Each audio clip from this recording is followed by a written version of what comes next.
Ready হয়ে গেছে আমার পোস্ত আলু ভাজা। আপনাদের কেমন লাগলো অবশ্যই জানাবেন। টাটা বন্ধুরা, দেখা হচ্ছে আবার নেক্সট ভিডিওতে। নমস্কার বন্ধুরা, প্রিয়াঙ্কার রান্নাঘরে সবাইকে স্বাগত। এখানে আমি আলু ভাজার জন্য বেশ কিছুটা আলু কেটে ধুয়ে নিয়েছি।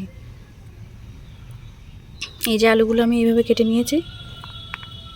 আলু ভাজার জন্য আমি এখানে কড়াই বসিয়ে দিয়েছি। কড়াইটা গরম হয়ে গেছে, আমি এবার তেল ঢেলে দিলাম। এখানে আমি সর্ষের তেল নিয়েছি।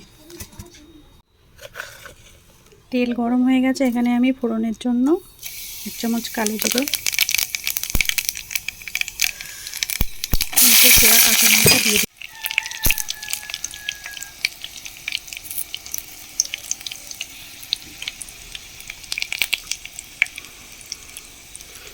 এবার আমি এর মধ্যে আলু দিয়ে দেবো।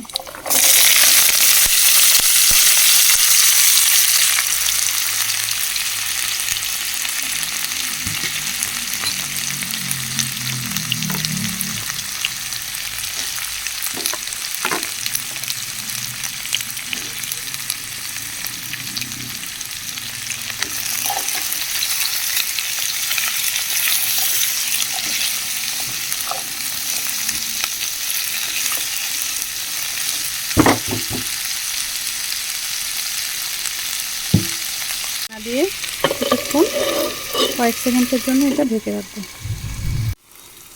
ঢাকনাটা খুলে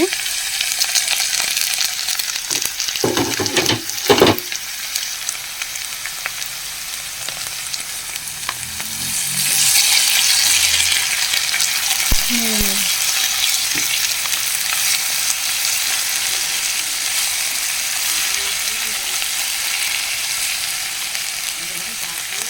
এর মধ্যে আমি 1 চামচ লবণ,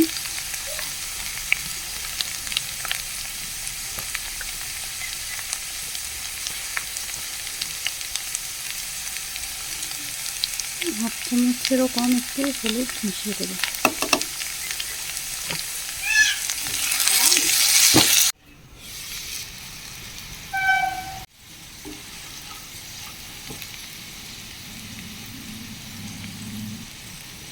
পোস্ত দিয়ে দেবো। আমি এখানে 2 চামচ পোস্ত দিয়ে দিলাম, দিয়ে এটা নাড়াচাড়া করে নেব।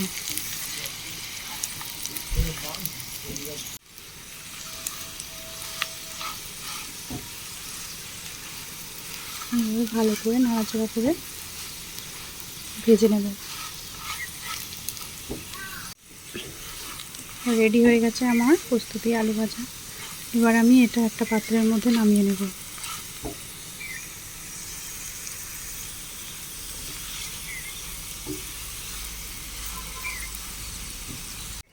এই যে আমি একটা পাত্রে নামিয়ে নিয়েছি। রেডি হয়ে গেছে আমার পোস্ত আলু ভাজা। আপনাদের কেমন লাগলো অবশ্যই জানাবেন। টাটা বন্ধুরা, দেখা হচ্ছে আবার নেক্সট ভিডিওতে।